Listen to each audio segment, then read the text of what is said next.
দুপুর বন্ধুরা চলে এসেছি সানডে স্পেশাল লাঞ্চ নিয়ে। আর তোমাদেরকে আগেও বলেছি, আজও বলছি, সানডে মানে রিল্যাক্স ডে, তাই অল্প রান্না ভালো খাবার। চলো আমাদের কি রান্না হলো ডিটেলস বলে দিই তোমাদের।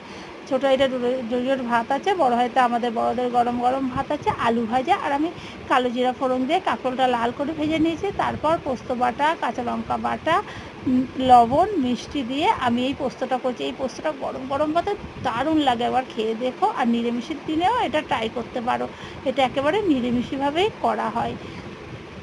আর ভাই করেছে আজকে সানডে স্পেশাল মাটন আলুর ঝোল। আর দেখো এরকম লাল লাল ঝোল খেতে আমার ভীষণ ভালো লাগে। আমি যেহেতু চিকেন খাই না, মাটনটা ঠিক এরকম রান্না হলে আমার খেতে ভীষণ ভালো লাগে।